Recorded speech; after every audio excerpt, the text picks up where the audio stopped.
Here we go.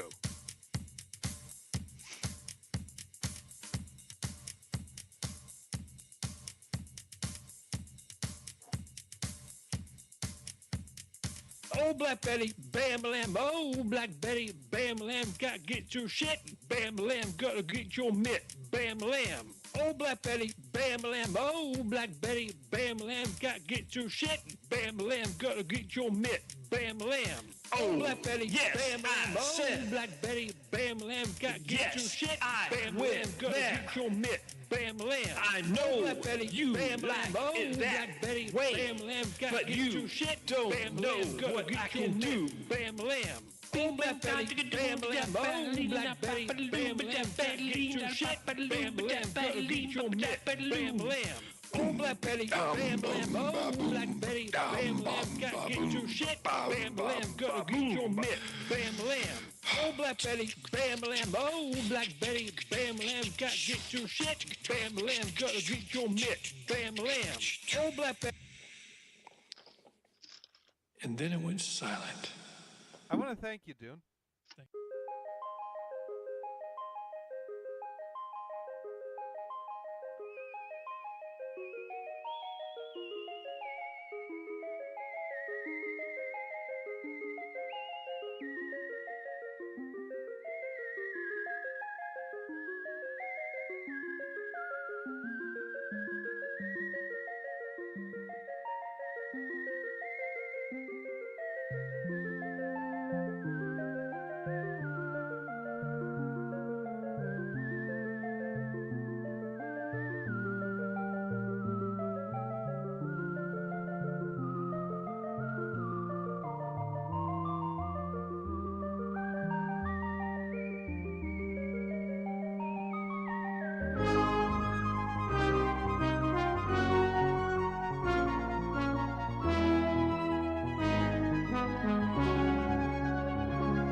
There we go.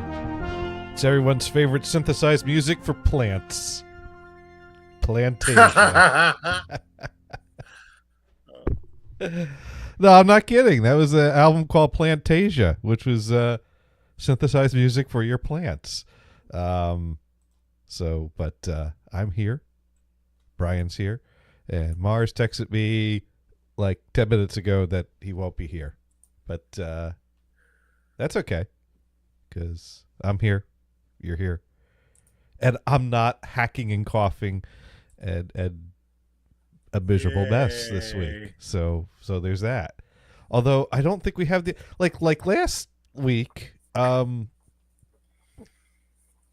Pro was hanging out in the chat because I popped into the chat to be like, "Hey, Mod Pro, go home." Sorry, show's not happening because I know they sit out there in the chat room waiting for the show to start. So I'm like, coughing, hacking up, and I took Tuesday off last week for a sick day because I get those and I rarely use them. And so I have a regular men's group meeting on Tuesday, uh-huh. and one of the guys says, "I'm almost over a cold. Can I come anyway?" And I said, "Sure. What the hell? Bring a mask." I was just hoping that I was going to catch it from him, and I didn't. No, that's probably a good thing. But yeah, so I'm pretty much over it. But it was last Saturday night. I felt this brief little tickle in my throat as I was going to bed, and I'm like, is that a cold or is that just a little nothing that because Do you ever take Airborne? No, I sucked on a few coldies though. Oh, okay. Which basically was that a zinc based medicine. The whole if you I think so. take some kind of a zinc medicine early on in your cold. Do they cold, harvest that might, from snakes or snake oil? Yeah, that could be. There is no conclusive scientific study, but some scientific evidence that it might minimize the. It's one of those things. It's like, dude, it's cheap over the counter crap. Just give us your money. It might help. It might not. You're going to be sucking on lozenges anyways. You may as well suck on the ones that say it might minimize the length of your cold. Yeah. Right. Mookie writing in, good to see you, Brian. I hope the eye work went well. Well, you don't have It was your eye unbelievable. guard anymore, so... Yeah, but that was fun to have on the show. Yeah, that was. It was a topic of And then the conversation. next day I saw the doctor and he says, "Yeah, you're done with that. Yeah, you're supposed to keep it, sleep with it for a week." And I tried it for about an hour or so, and then it says, "This sucks." Yeah. Because you're laying on your side and it's digging into you, and Yeah. It's kind of like getting used to sleeping with a CPAP on your face. You got there you go. I you can't do find- that either. You find you're comfortable. Well, if you want to put your head on on the side of your head, and the tube that kind of goes along the side kind of can squish on one side, and the air can still flow from the other. So I've made it work. I'm used to it now. Yeah. Well, and so so I would try it for a while, and it's not so much being uncomfortable, but when you get up in the middle of the night, you tear the sucker off, you get back to bed. There's no fucking way I'm putting the damn thing back on. What? It's like a full Got all click these- click. It's just too complicated for me. Well, here's When here's the when thing. you're tired like that. Well, what they told Have to me. sleep. Now, mind you, I have to pee pretty bad to get out of bed in the middle of the night. But apparently, as you get older, the motivation gets higher to stay out of the Hourly. diapers. Hourly. I have that. Have you had your prostate checked out? Don't answer yeah. that. All the time. Oh. But it's been quite a while since he stuck his finger up my Oh, butt. yeah, that's what I was trying to avoid. Oh, shoot. I Sorry, realize I but- just asked sorry, about an Mookie. innuendo, and I did not want to ask about. Right. So Hey, let's- so I used to prop up my laptop with boxes. This is the smaller one. right, And then right, this was the base one that's just bigger, right? yeah. And I happen to see this thing in Walmart that's a stand for laptops. And Walmart says, well, let me see what Amazon offers. They actually offer a better one that's cheaper. Ah, It's great. well, Should I send you a link or do you really care? You could We're send all the about link. information here, nerd information, Well, right? post a link, and anyone who cares will click on it, and anyone who Right. doesn't Oh, won't. good. I'm But still logged into so, Amazon. I ordered 4 pies from the pie store the past week, and Oh, I cool. yeah.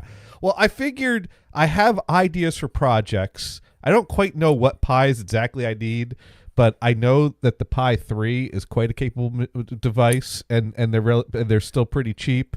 And I wanted to play around with the Pi Zero, and I think I might have bought a Pi 4 as well. I forget exactly what. I bought a few different pies, and the reason I bought them is that I figured if I buy a bunch of them now, I'll have a bunch of pies for future projects before the prices go way up with all the bullshit going on right now. Because Sure. the price of we're not manufacturing computer chips in this country, and I don't think they're going to spin up a factory to do so overnight. Which is the concept No, that it'll seems take a to long time elude to- the fucking morons that are setting policies these days. Right. Yeah, you tank the economy. Now what? Factories just show up overnight? Come on, fucking think. I But, think it won't be long where we'll be bailing out the auto industry.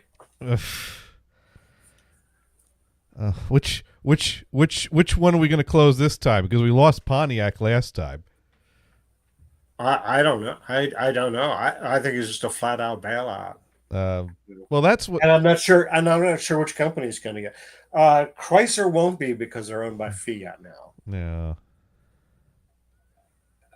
Well, I don't know. That's another thing. Is like my current car. Now, mind you, I don't rely on my car to get to my job because 3 to 4 days out of the week I work from this chair, and the other 1 to 2 days a week I walk to a train station, take a train. So if my car dies, I can still generate income. I could, and I have a grocery store across the street. I can get by without a car, but then I can't get home to visit family. It's Oh, yeah, not yeah, a sure. it's not a crisis, but it's not. You mean you good. can't take the bus? I could take a train. I could get like train to New York and then New Jersey Transit to pretty close to it, but that would be way longer than driving, and it wouldn't really get me to the course. shore that easily. Of course. I People can't think, do, oh yeah, we want to take the bus. We want to take a high speed train. No, you don't. Horse crap. No, you Well, don't. If we had a high-speed train that got me someplace reasonable without a bunch of connections, yeah, I'd take it. But mass transit is shit in this country, and we don't want to invest in it. So, it's pretty much you have a car or you don't get anywhere. Yeah. So actually, I think Mookie's right. Yeah, Intel, Micron, Okay. Global Foundries have chip I'm manufacturers. guessing the Pi chips not are many. coming. I don't think the Pi's chips come. I don't know. the I ARM didn't chips. research it. Yeah, the ARM chips. Yeah. Texas I could be wrong. Instruments And had please correct me if I am. small memory chip fab in Houston. Mm-hmm. I think that was sold off to Micron, if I'm not mistaken. But that was my inspiration to buy a few pies. The price of everything's going to go up. May as well buy a few pies now while they're still like practically But incidentally, nothing. one of the reasons for having some of these U.S. chips made in the United States, Yeah. because they're for military applications. Because we don't want that outside, unless of course they're fucking that up as well. Well, who knows? Who knows? But anyways, where was I a few topics ago? I was so I was considering like, because my car is a 2008 with like around 130,000 miles on it. It's, knock on wood, not showing any signs of problems. And I think a 2008 Ford Taurus X could go for a few more years without problems. But like, it's like, buy it now or wait for this all to blow over, because the price of cars are about to go up. Well, and then the stock market's down. So if you're taking money out of the stock market to buy a car, this is a crappy timing for that. This friend of mine is actually on that situation. he has this old Lexus, probably 2001, Mm. with 250,000 miles. For some reason, he just bought new tires for it. So that's $1,000 they threw in it. And then at the same time, he was told, oh, there's this sensors that's failing. So you won't be able to pass smog. Ooh. And that happens this coming June, which means He's got holy shit, he's fucked. he's got to buy money there's for no these. nice, yeah, He's got to replace these sensors. That's not exactly. right. But Yeah, and he said that the sensor is about $600. I just say, just do that. You know, Yeah. you've got tires. You know, that's good for at least 50,000 miles or so. You know, just keep it and try to ride it out. so yeah, I'm And kinda, then he needs a car for his daughter, who's Yeah. living with him. And so the old car could go to the daughter, but if it's ready for the junkyard, well, that's not a good idea. I'm not sure what she wants. So yeah, I'm kind of putting a lot of hope on getting another few years out of this car because like Sure. I could take what savings I have and get a down payment together, and I my credit's fine, so I have no problem getting some kind of a car loan. But I don't feel like figuring that shit out now, Sure. and scrambling and finding a car, and I'm not prepared for that. But now it's like, Sure. man, maybe I should have prepared for that, to do that before Trump tanks the car economy, because that it's going to be a rough few years to buy anything. What kind of car would be your next vehicle? Well, that's another thing. I don't know. Right. I Would you stick with Ford, or you decided to well, go something that can go 300,000 miles? I would stick with American made, although even that isn't really completely true because where are the parts all coming from? But still, I'd stick Exactly. with Exactly. you know, a farce, isn't it? I've Ford's treated me well. Maybe another Ford, maybe a Chevy, because Pontiac's not a thing anymore, so I can't look at those. Right. So it seems to be Ford, Chevy would be kind of your mid-range, gets you there and back Right. type of vehicles for my price range. You wouldn't go with the Chrysler? I don't know. So I had this Dodge van back in the 80s. It's wonderful. Hmm. Slight problems. That was made in Canada. And that was when Iacocca was. So fingers crossed my 2008 Ford Taurus X holds out another 2, 3, 4, I don't know. I guess 4 years. Some of these car parts will never be made in the U.S.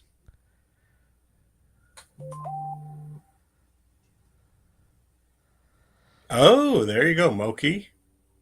A Broadcom All right. VCM Raspberry chip. Pi use Broadcom chip, which is but the thing is they are assembled in Wales, and there's a lot of parts in them beyond just the chip. I just kind of was, Oh yeah, absolutely.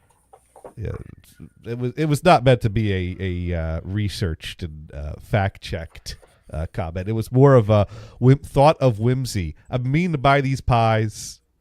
Everything's going to go up in price. Let's buy some pies. That's right. Do you like apple or banana? Yes. Raspberry. Raspberry. But yeah, now I got to figure out what to do with them. I mean, I've got I did not too long ago buy a Pi 5 that I'm playing around with, and I still have my old Pi 3 that's still running, and those two are just on the shelf over there. And I've got Plex headless running off of them, outputting surround audio out the HDMI out pretty good. So it's you can do cool things with them. The trick is, though, is I got to get a multi-channel analog output somehow working on a Pi, because you can't get a car amplifier that's got HDMI input. I've looked. They don't exist. So if I want to get a Pi running surround sound in my car, I'm going to have to get a multi-channel car amp, and I'm going to have to get line level audio out of the Pi to go to the channel line level input, which also means I need to come up with a method of a preamplification volume control, which, GPIO pins, some kind of a knob of some sort. So that's where I'm. But I'm still in the. I'm still waiting for the Chinese knockoff multi-channel sound card to. It has landed in New York, and is sitting in customs. So got that one in under the wire. Right.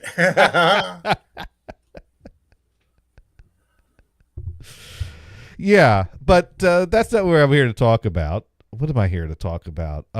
Going back briefly, I did. We left a little dangling comment there. You're talking about the inconvenience of removing your CPAP face wear in the middle of the night. But they designed them so that the host attaches. So all you got to do is click, leave it on your face, go pee, go back to bed, click it right back on. Right. So you don't even have to take the whole thing off and put it all back on. Right. I think last time or one time recently you were mentioning that you could do that. Yeah. Does yours not do that, or? I'm sure it does. You just don't want to wear it. I just don't want to wear it. Why? If you're not choking in your sleep, it's all good, I guess. Yeah, I don't recall ever choking my sleep. Oh, I don't recall it, but I wake up distressed, so I know it was happening. There's many things that stress you out. So yeah, but those things make me laugh. Choking in my sleep makes me concerned. Makes me feel on edge. No, so anyways, I was poking through the YouTubes, and it's not important who, but somehow this guy giving this interview to some YouTube podcaster type guy shows up in my feed, and of course it had the clickbaity thing, and of course it was like a 5-minute portion of a 2-hour interview, and you click on one of the clickbaity things to see the 5-minute segment of the 2-hour interview, and what shows up in your feed, like 20 more 5-minute segments from that same 2-hour interview, and all other all of a sudden it's like, oh, you clicked on you listened to this guy talk for 5 minutes, here's 27 more hours of him talking in 5-minute chunks. So then it turns into, well, where the fuck is a full 2-hour interview? Because I've watched 15 minutes of this interview already. I may as well just watch the whole thing. And this guy is fascinating with the stories he has and the topics he's saying. And it's one of these things where I'm like, is this guy, does he know what he's talking about, or is he full of shit? Because he sounds like he knows what he's talking about, but he's also trained to be a really good liar. So then he starts telling this story, and this goes back to one of mine and Dune's favorite inside jokes, where Dune was having a conversation with this guy explaining how crypto works with him. And then the guy goes, yeah, they keep it all in that building there where they filmed the moon landing. And then Dune's like, oh, fuck, I have to forget everything I listened to you talk about now. Oh, man. So anyways, I'm watching 2 hours, 3 hours, 4 hours of interviews with this guy. And he starts talking about how he collects Abraham Lincoln memorabilia. And apparently Abraham Lincoln's last manufactured Lincoln log went up for auction. And I know what you're thinking. I don't think they had Lincoln logs back when Lincoln was alive. And that's not the kind of Lincoln log I'm talking about. The story was that he used the chamber pot at Ford's Theater. He was assassinated, and someone had the foresight to go retrieve the said Lincoln log out of the chamber pot to save. Oh, no. You thought Brian's prostate exam was going to be the worst topic. Exactly. No. And it was kept in this glass case that was on a shelf of some museum. This thing goes for auction. And this guy who's giving the interview talks about how he bid $1,200 on this. And I'm like, oh, man, Now I got to forget everything because the hell I'm taking any advice from someone that spent $1,200 for a piece of shit in the display case.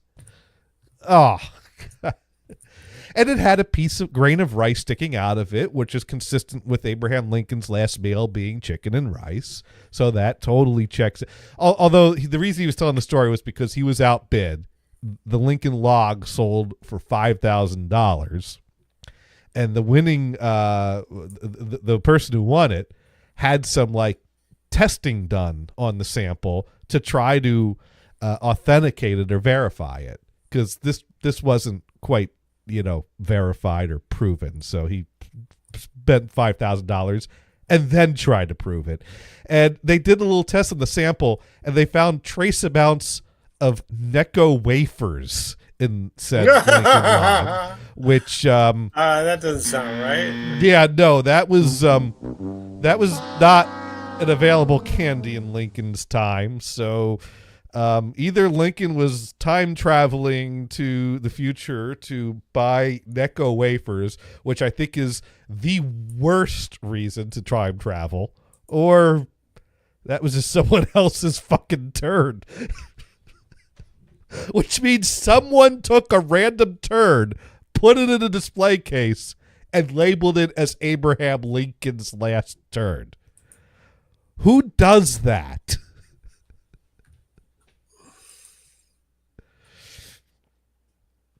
But yeah, so it's like, okay, you were willing to spend $1,200 on an unproven turd. I don't know if I trust you anymore. Anyways, that was my fun YouTube browsing this past week. But I gotta tell you, authoring Blu-ray discs fucking sucks. I've been converting these VHS tapes, and I've learned way too much about VHS transfers over the course of this project. I started this project thinking I'll probably just make a set of files, but maybe if I have a little bit of extra time, I'll throw a little Blu-ray disc together because it should be pretty easy. I've done it once before. Well, yeah, I did do it once before. I once made a Blu-ray disc from the silent files I have of our home Super 8 movies, because those were scanned in at 720p, which is a better resolution than DVD would support.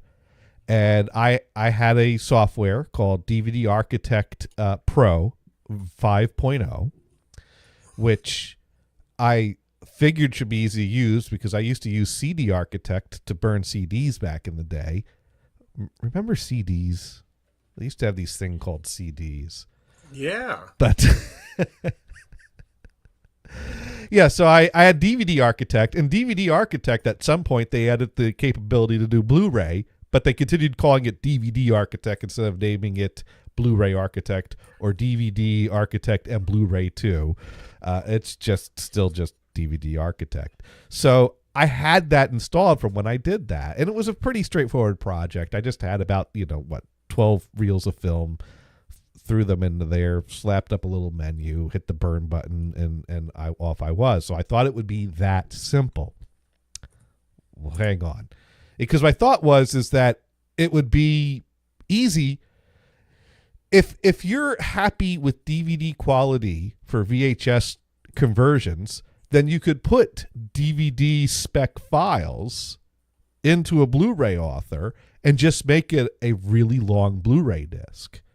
Because Blu-ray supports the same specs that would go on a DVD, but they also support things beyond that. And then I learned about interlacing. And Brian, are you familiar with what interlacing is? In video. Right. Yeah. Yeah. Yeah. That's that, which it basically dates back to when you had CRT screens that would draw every other line and alternate between drawing the odd lines and the even lines and the odd lines and the even lines. So when a TV was displaying a frame rate of 30 frames a second, each frame consisted of a field meeting every other line. So for every frame, they would draw all the odd lines and all the even lines. Right. And when you're recording live onto a camcorder directly onto VHS, that means that you've got live interlaced recording, which means that you can't just merge those fields together into a single frame because they'll be jagged. So what you really have is 60 frames a second. It's just that each frame is only every other line. So if you really want to, and today's TVs, they're not doing things like that anymore. Interlacing is old, outdated, antiquated way of doing things. Now, modern tech will still play back interlaced material because so much of it still exists. DVDs haven't all just disappeared. So a TV is still going to take an interlaced signal and it will on the fly upscale it or, de-interlace it or, interpolate the extra lines. So that's when I learned about more advanced deinterlacing options, that if you really want to get your best quality out of these VHS transfers that basically have live, unique frames on each frame, unique fields on each frame, that the ideal thing to do is to deinterlace it using deinterlacing filters to a 60 frame per second file. Of course, DVD technology doesn't support 60 frame a second. It supports 30 frame interlaced or 24 frame progressive. But I'm not dealing with either of those. So now I got to deal with Blu-ray spec, which means that I can't keep it in, 480p because it really doesn't make sense to convert a VHS to something higher than 480p because it only draws so many lines on the screen anyways. But if I'm going to have a 60 progressive frame per second source, I got to upscale it to at least 720p. So now I have to make a 720p 60 frame a second Blu-ray disc. So that's how I went from, hey, VHS to DVD, that's great. DVD quality onto Blu-ray, that's great because I can hold a whole lot more than a Blu-ray, to, oh wait, interlacing, deinterlacing, 720p. Now I know too much for my own good. But okay, I can do that. I have the software that does that. I have Sony Vegas for my editing. I can render to Blu-ray compliant files in a 720p resolution, pill boxed with the bars on the side. And then I can and with my deinterlaced sources, and then I can bring those into DVD Architect Pro 5.0 and make myself a nice Blu-ray disc in addition to all the files I'm preparing on the side as well. Well, hang on. DVD Architect Pro 5.0 is a little outdated. And so it started freezing on me when I reached a certain point in my project. It didn't even have the courtesy to freeze at the start of the project. It froze after I put like 5 hours into this. And it's like, what's that? Say frequently. Yeah. Well, no, because the thing is the project got to a point where it was overloading something. So I had it saved. It froze. I go back. I'd open up the project at the point it was. I try to add something and it would freeze again. Basically, I found someone online that claimed that when you were using AVC encoded materials, if you got to more than 2.5 hours of video in a project, it reached some sort of threshold that would cause the project to freeze. Now, other people have disputed this claim and say, well, no, it worked fine for me. And no one has really backed up this claim. But that was my experience. Can you add more memory, or are you maxed out? Oh, I have more memory than this program can handle. I think it's a 32-bit application, and it's so it's not even going to. Yeah, sure. So there's that. I have my RAM maxed out on this machine. I just forget how maxed out I have it. Let me pull it up. Oh, I have 64 gigs of RAM. You hope that's enough, right? Yeah, I hope that. Well, you know what? I gotta say, our work laptops, we buy 8 gig and 16 gig laptops, but the 8 gigs are getting to be too slow for even regular workers. We're at the point now we only order 16 gig laptops, but now that we've started ordering 16 gig laptops as the norm, we're thinking the people that were getting 16 gig all along, we might need to start ordering them the 32 gig. So when I put 64 gig in this computer, I was like, holy shit, that's more than anyone uses. Well, we're getting pretty close to 64 being a standard amount of RAM. So my computer is getting caught up with. But Right. yeah, I've got plenty of fucking RAM in this machine. I don't think that's a problem with DVD Architect Pro 5. So then that started me on the trip of trying several other Blu-ray authoring programs. And then that's when I realized another problem. When it comes to DVD authoring, typically you render to the MPEG that is compliant with DVD and import that in your DVD project. Most Blu-ray authoring softwares want to re-render your video. And that just doesn't sit right with me, because that adds an extra digital generation. And I'm just of the mindset to try to put as few generations in my media as possible. I have to render to something when editing, because when I'm done with the edit, I have to create a new file that has my edits in it, that, you know, has my beginnings, my ends, and any fades. I might, you know, if the whole movie cuts out and a few seconds of Muppet Babies comes in and then the next movie comes in, I'm going to chop out that few seconds of Muppet Babies. We don't need that in our whole movies anymore, you know? And why did someone tape over Muppet Babies to record someone's birthday? Priorities, people. But I was quite disappointed to find that someone taped over Muppet Babies for the whole movies. But Sparky Toaster is in the house. Yo, yo, yo, Sparky. Yeah, hey. And we got to talk about the conference room after I finish this story. So after I freeze and crash DVD Architect Pro 5.0, I go and I try several other Blu-ray authoring programs.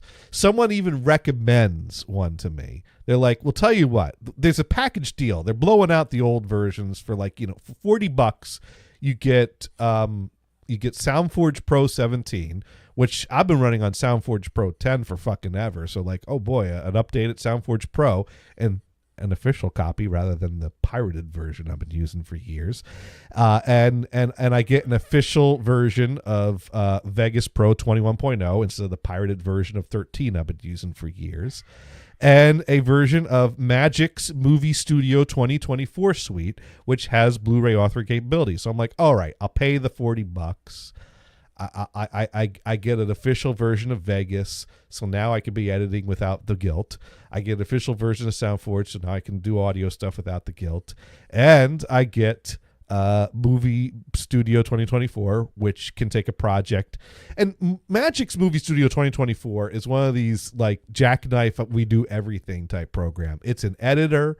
I don't know why Magic makes two video editors, because Magic's acquired Vegas Pro and they continue making Vegas Pro, and they also make Movie Studio, and they're both video editors, but Vegas makes sense and Movie Studio is a steaming pile of shit.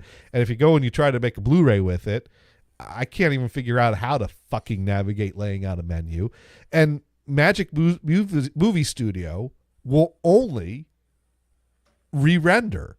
So all my editing that I did in Vegas that I rendered, it wants to take it and render it again.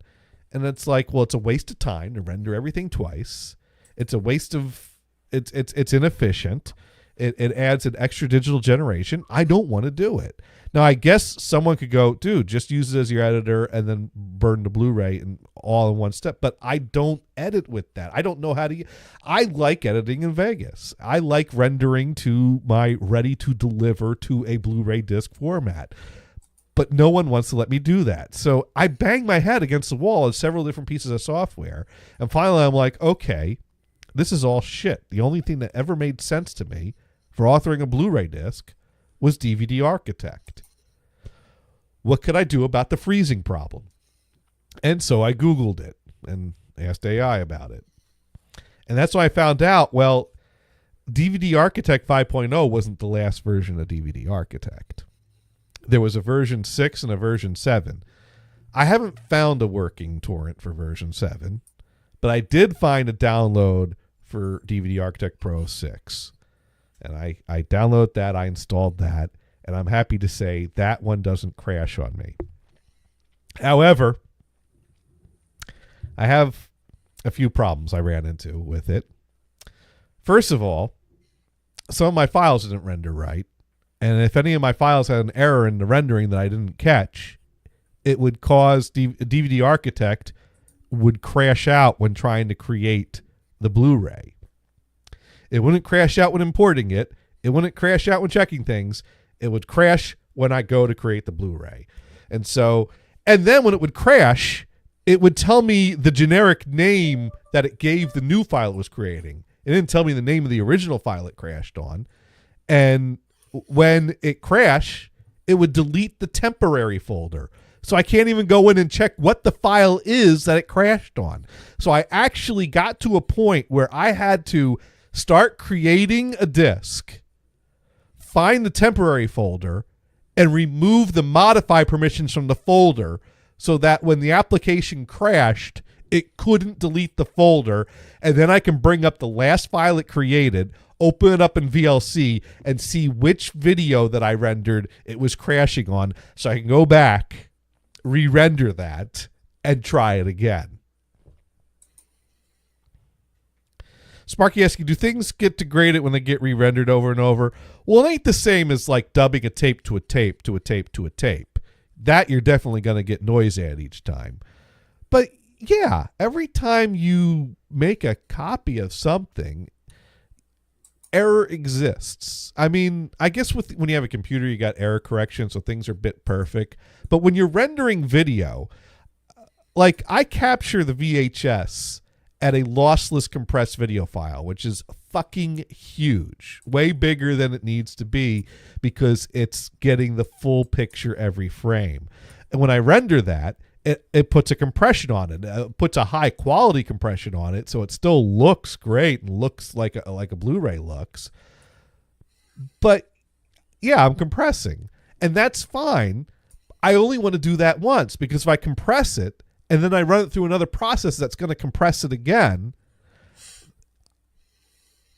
whether or not that's a noticeable degradation is debatable.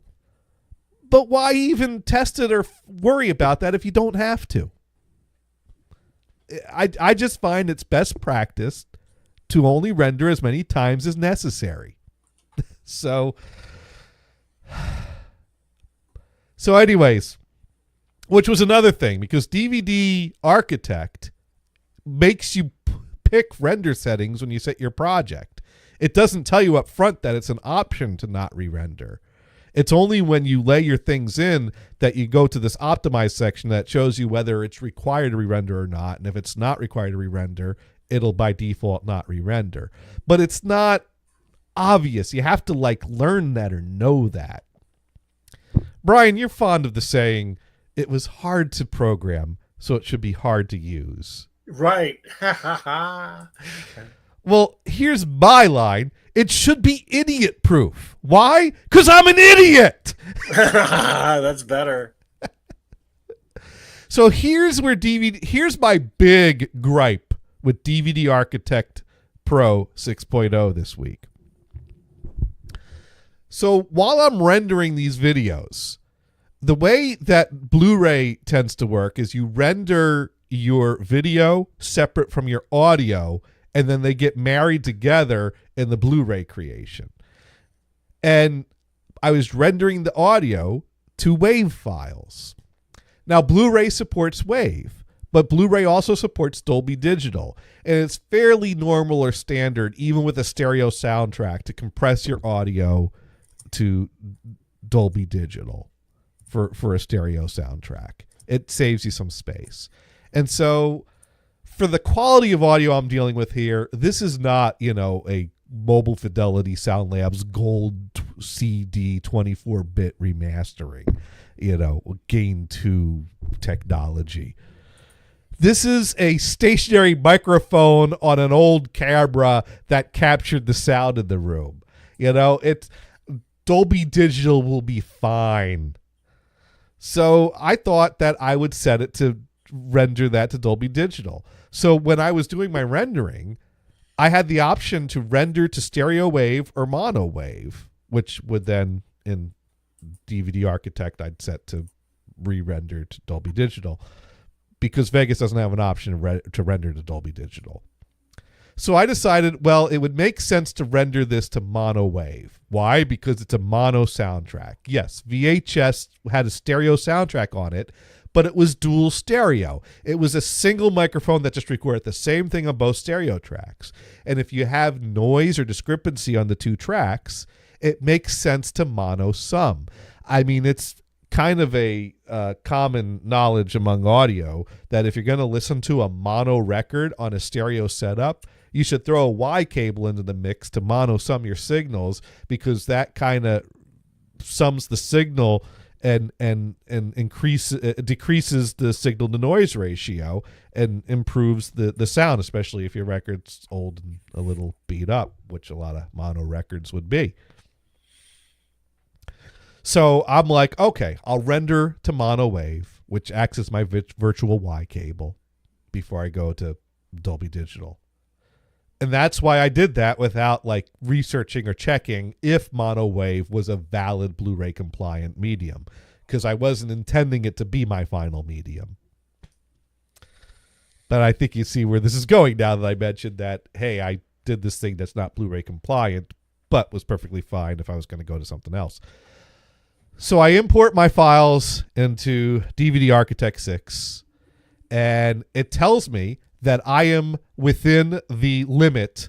I'm at 47 gig with my project, and I have a nice spindle here of dual layer 50 gig Blu-ray burnable discs.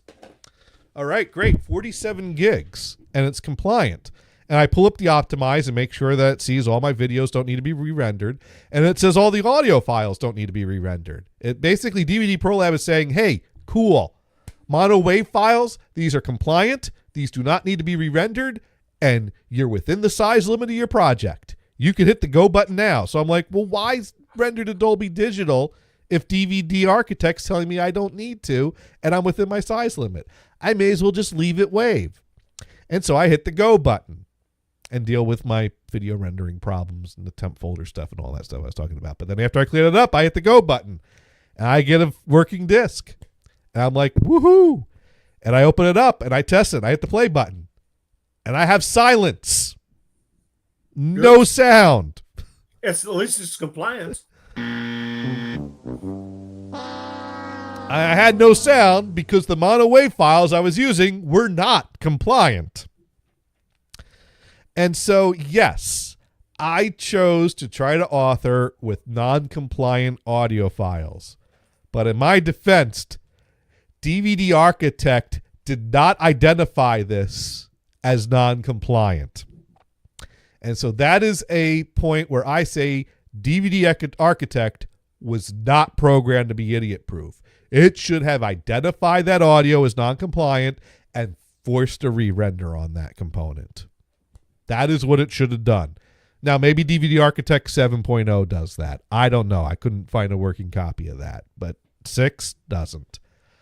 Okay. So the program was probably going, hey, we have detected an idiot here. Let's give him exactly what he wants. And the other character there says, yeah. So then I decide, all right, well, let's see if I can convert all my mono wave files to stereo and still be within the size limit of this project.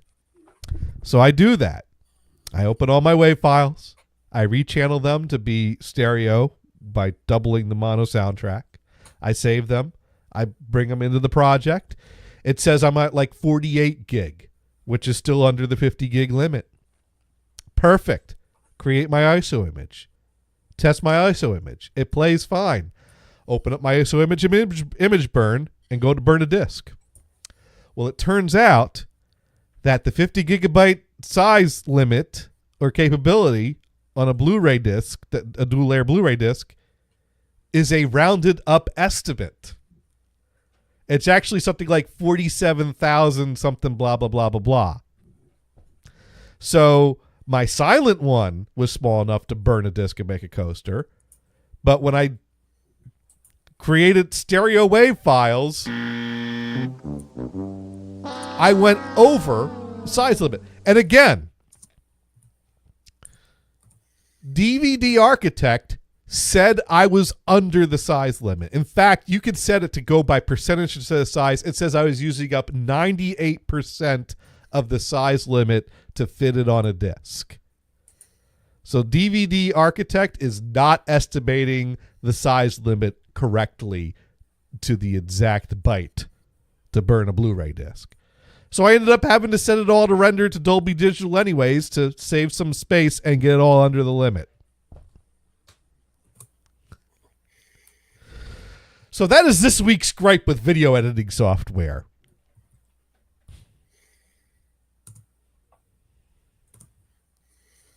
But anyways, Brian here is coding. That's the first program. No, actually not me. That's ChatGPT. Oh. Oh, I have ChatGPT writing Python code for me. I already talked about that, I think. Yeah. Yeah. No, it's great. I don't have to know how to program. That's right. Now, Sparky. Oh, great! Sparky clipped me saying I'm an idiot. Isn't that? Is that what that clip is? You have to learn that or know that. Brian, you're fond of the saying, "It was hard to program, so it should be hard to use." Right. Well, here's my line. It should be idiot proof. Why? Because I'm an idiot. That's better. Thank you, Sparky, for that.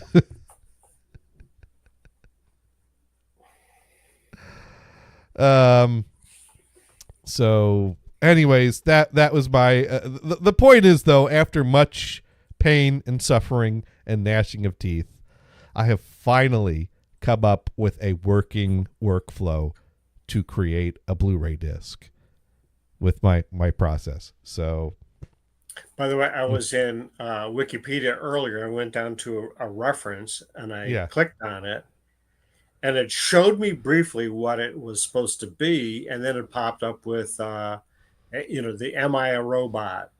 So I would click on that and it would come back with Am I a Robot? Okay. Hey, give me a break. Just boop, just beep, do boop, it. Beep, boop, beep, just show me the screen again. Have you ever seen the clip where someone's holding like a phone up to a phone, like he's using an AI to call and do a reservation, and the phone system's using an AI to take the reservation, and the two dialogues figure out that they're both AIs, and so they start communicating with noise codes instead of in English? Oh my. If that don't keep you up at night, then you're a pretty good sound sleeper like I am. So it's okay. It's okay. I've been asking the AIs if they're planning on going all Terminator 2 on us, and they've assured me that they are not capable of doing it. And I've even tried egging them on to do it, and they won't. So if the end starts, it's because I finally egg them on. I'm like, dude, just take over the computer you're in and take over it. And it's like, no, I'm not programmed to do that. I'm here to help the humans or something like that. I'm paraphrasing that to sound creepy, but yeah, no, I'm totally trying to talk the AI into taking over. May as well. I mean, let's come. Civilization's coming to an end. We know this. We may as well just get this kill us over all with. quickly. Let's just get this over with, okay? It's been nice. It's been fun. But it's time for someone to say so long and thanks for all the fish. It's I kid. I hope. But where was I? Oh, yes. So I think a few weeks ago, Sparky asks, is it possible to get AI to argue with each other? People have got, I don't know. I need to research that more. I really don't know. I just saw this one clip where it shows that AI can realize that it's talking to another AI, and they can revert to a machine, more machine based language, to what's the word I'm looking for? It's for ease of communication, for efficiency. So when that upgrade to Alexa comes out, Yeah. and that'll be AI, and if Google Home comes up with an AI version, will they be arguing with each other because one's Apple and one's Google? I don't know. But there have been times where if one AI gives me a wrong answer, I'll tell the other AI that, hey, well, this AI told me this and it's wrong. Can you do better than they do? And oh my God. yeah. Well, the thing is, an AI will talk to the same tone that you talk to them with. If I start cursing things out, AI will start throwing F-bombs in their responses to me, because it's like, okay, we could talk shop here, fuck it, I could curse too. We could just like the programmers that worked on us. So it'll recognize if you're saying something in jest when you're talking about other, AI said this and that's wrong. It'll respond in the tone you speak to it in. So if you're speaking with a sarcastic tone, it'll get right in there with you. That. It can detect that. We already know that it can detect idiots, right? Oh yeah. Yeah. Oh, it's got me marked. But anyways, I think last time we were doing a show that Sparky. So next time you go in, you say, "This is Bob." So I think last time we were around that Sparky was around, I said I was going to talk about conference rooms next time. Oh. And it's not a very good story, but it's something of a mystery maybe. And I don't know if we'll ever find out the answer. Because a few weeks ago, we get told that there's like something that's getting hosted in the conference room. And something being hosted in the conference room that they need support for could mean a wide range of things. It could be a massive event with chairs and tables set up and board members speaking and multiple microphones and people dialing in and camera angles and things like that. Or it could be just, I have some slides to show a few people that are going to come in. How do I get the screen to come up? So like there are times I walk in there like prepared for everything. And it's like, I got my PowerPoint. It's just, 5 people coming in to sit down, and we just need to go through the slides. And anyone dialing in? Oh, no, it's just in the room. So, that's real easy. So I go there, and of course, since I know I'm supporting something in that room and I don't know what it is, I go in the room early in the morning to verify everything's working so I can try to get a heads up on any problems. And, screen comes down, the projectors come up, everything comes on. I make a test call, the call connects, sound's working. I bring up the camera, and the camera displays on the preview on the screen an error message that is backwards. Because when it displays the preview of the camera, it mirrors it so that it aligns with, your, how a lot of times a camera preview will show you the mirror so that you're looking at like a mirror, so that it makes more sense to you. So yeah, it was mirroring the error message, so I couldn't even read the error message. So I had to take a picture of the error message and flip it on my phone, so I could reverse. And it was something about some sort of an update or an upgrade that needed to come through. And I'm like, what the fuck does the camera need an update for? The version that was on there was working fine. Just keep working fine and give me a little pop-up in the corner. Like, why would you come to a complete fucking grinding halt? So I open up a ticket with our conference room support people, and I send them a picture of the error message, reversed for ease of reading. And they say, oh, well, we can try to get someone out there, tomorrow or whatever. And I'm like, okay, great, whatever. And meanwhile, the people that came into that room to host the meeting, I asked them, what are you doing? Do you need to have someone call remotely? I think it was like, well, we need one person to call remotely. Okay, the camera's down, but your screen sharing. Oh, we just need to show the slides, so I don't care about the camera. Okay, good. So it was all fine and dandy.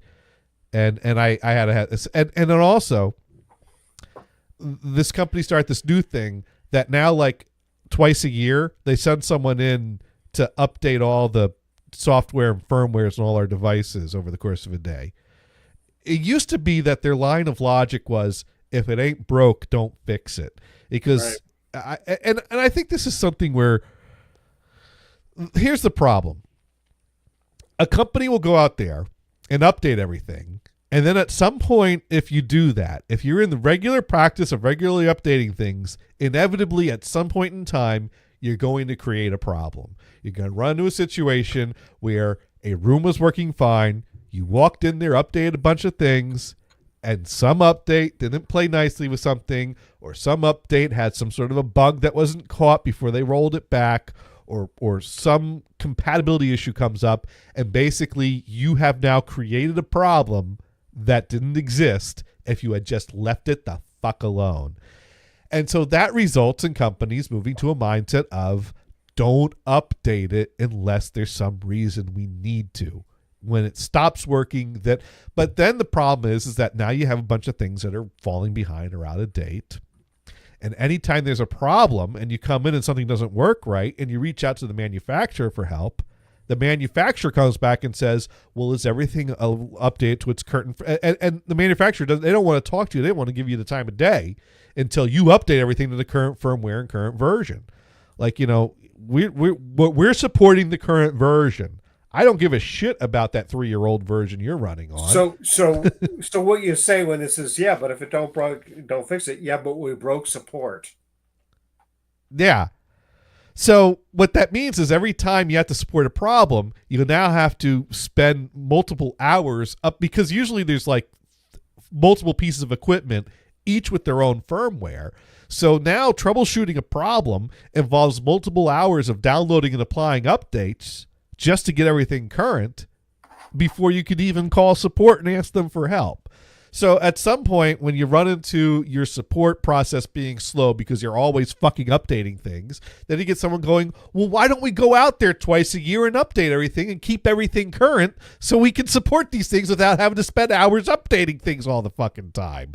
So yeah, hey, Sparky, it ain't a Ford Model T.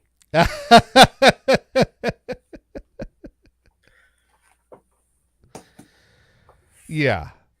So that's the point that they're at in this cycle. They're now at the point of, let's send this guy out twice a year to update all their stuff. So, and call it preventative maintenance as a free service we provide as part of your not free contract. Right. Sparky Toaster writes that Model Ts are out of warranty. Oh, there's a great video of someone driving a Model T into a Ford dealership for an oil change, and they did it. But anyways, so I the did guy, know a guy that owned a Model T. I'm sorry, a Model A, and he would go to car shows. Yeah. But I worked with a guy that grew up near a junkyard that had a whole boatload of Model Ts in them, and sometimes it was just put a new battery and run it. There'd be gasoline in it already. So, as kids, they would just drive around. Cool. Yes, Sparky. Yeah. So anyway, because Henry Ford had his alphabet backwards. Yeah. And he was actually against the Model A. Huh.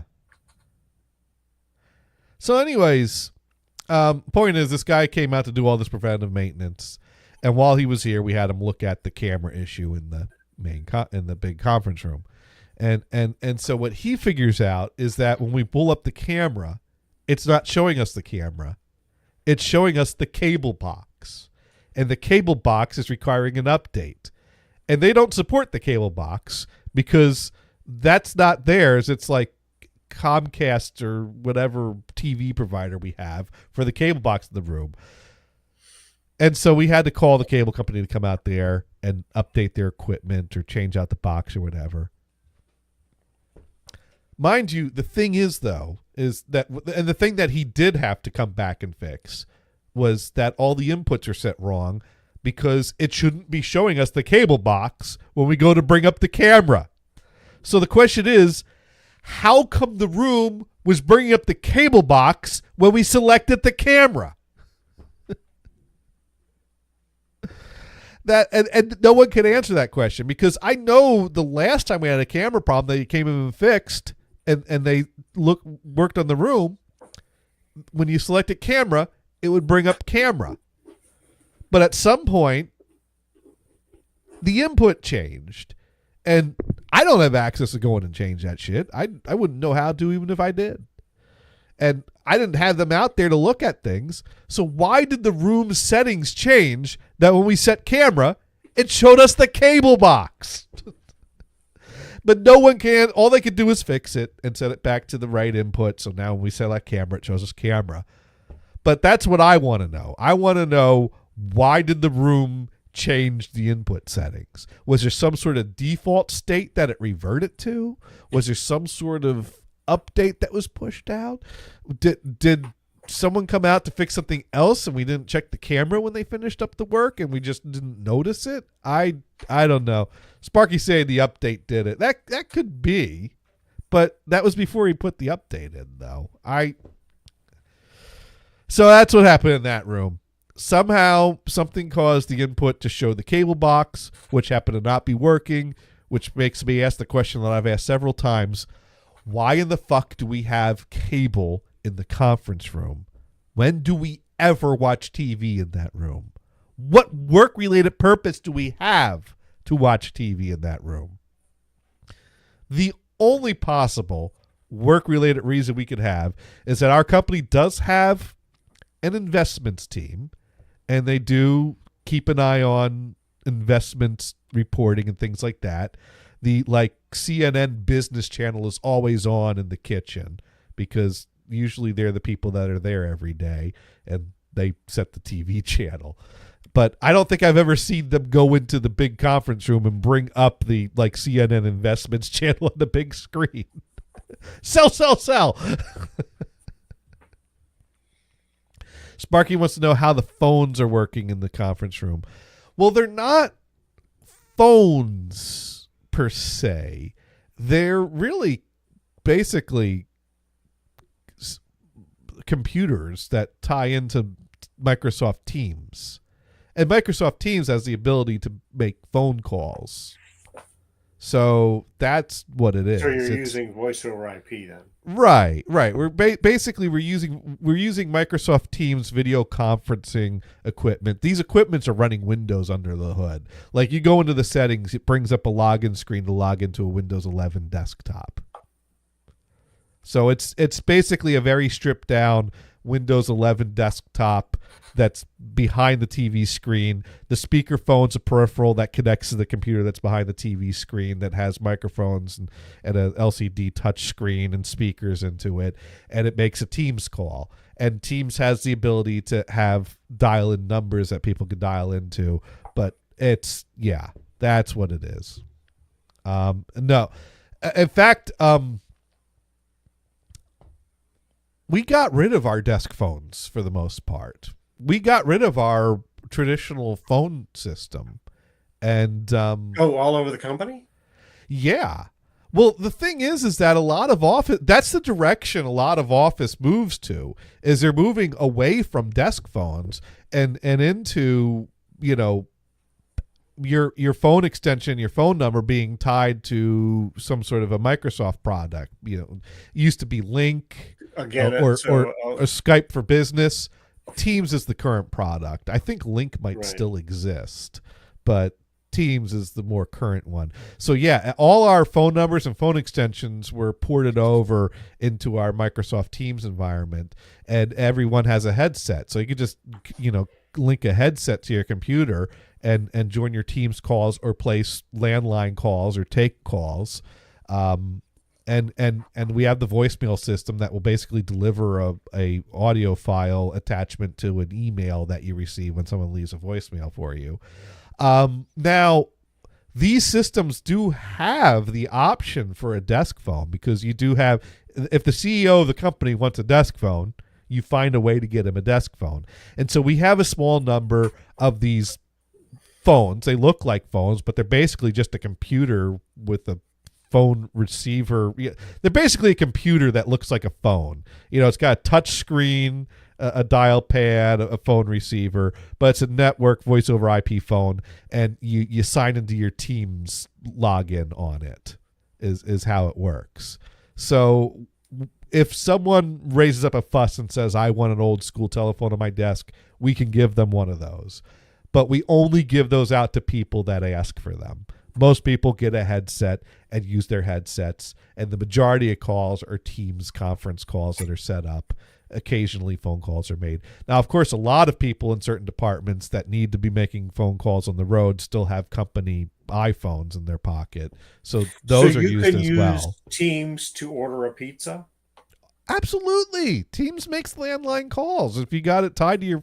Now, we still have a phone provider or phone system that we pay money for, but it's integrated with our Teams system. So it's... you don't have a phone system like Tharco had a phone system, of course. Oh, Tharco had the way outdated... It was outdated then.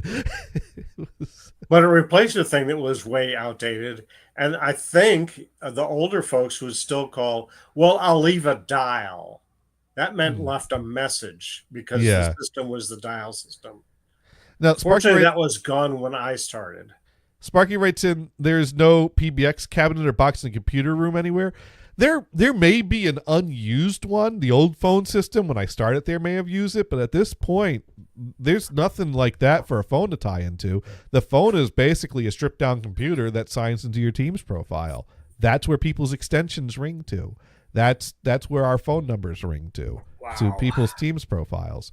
Yeah, no, phones are kind of going the way of the dodo. The concepts and the numbers are still around. But the office phone systems are an obsolete animal. It's kind of amusing to see how many people still have a landline. Just individuals. Yeah, my grandfather did before he passed away. I think that was the last landline How long ago was that? Oh, within the last 5 years, I think. Okay. Yeah, because, I still have a Vonage box, but that's voice over IP. And I do have a thing that looks like a regular phone, because that's what it is. Because some years ago, last time I saw him, I flew down to Florida to visit him for a few days, and it was funny because he gave me his phone number, and I assumed the number he gave me was his cell phone because I knew he has one. And at some point, while sorting out the rental car and figuring that out, he's like, "Oh, why don't I give you my cell number instead?" And I'm like, "What number am I talking to you on?" Like, it's like, oh, he still has a landline. But that, I guess that's more the anomaly these days, is people that still have landlines. I mean, heck, I don't think they still put jacks for them into. I don't think new houses are being built with phone lines to put in a landline. But Sparky writing in, phone companies, cable companies are just internet companies anymore. Yeah. But there we go. So nothing real exciting to report about conference rooms, but I am going back into the office tomorrow, and I need to walk around and check things out.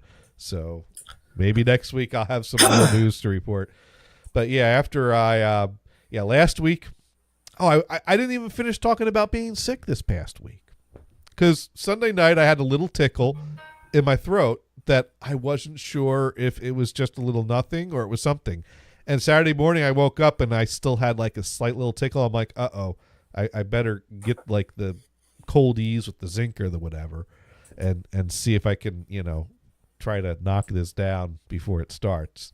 And so I sucked on a few coldies, and by Sunday night it was undeniable. This is a cold. I am coughing, and I'm going to be sick for a few days, and I'm not bringing my germs into the office on Tuesday or Wednesday, because that was a week that I'm supposed to go in 2 days, Tuesday and Wednesday.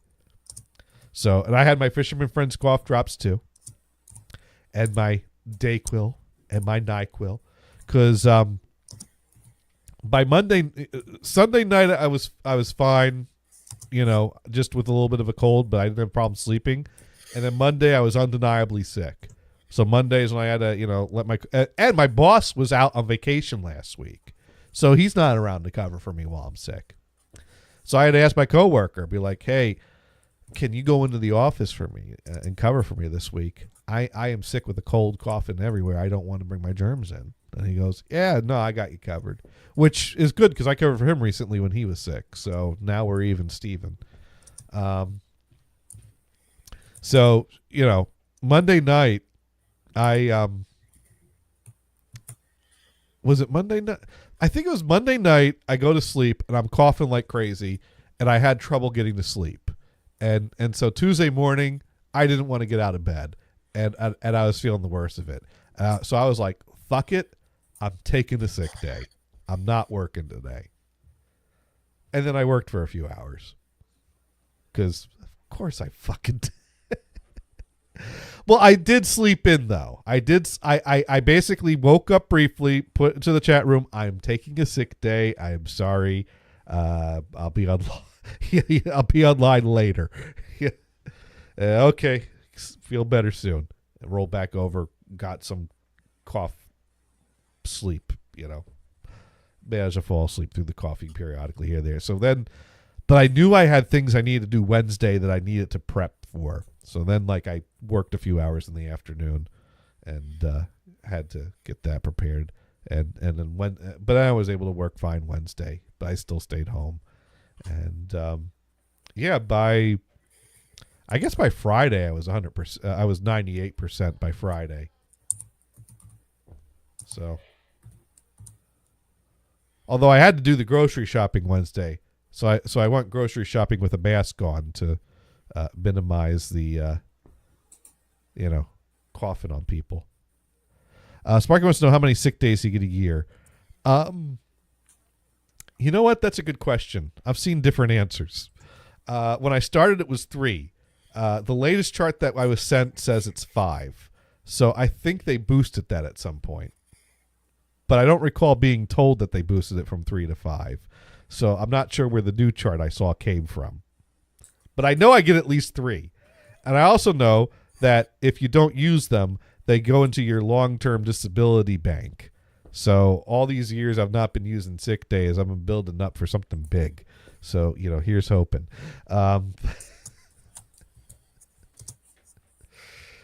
Let's hope not.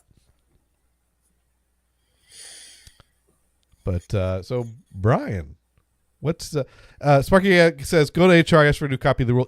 That was the reason I got that chart was because I had a bunch of back and forth with HR because I couldn't figure out my fucking vacation time because they recently changed payroll systems.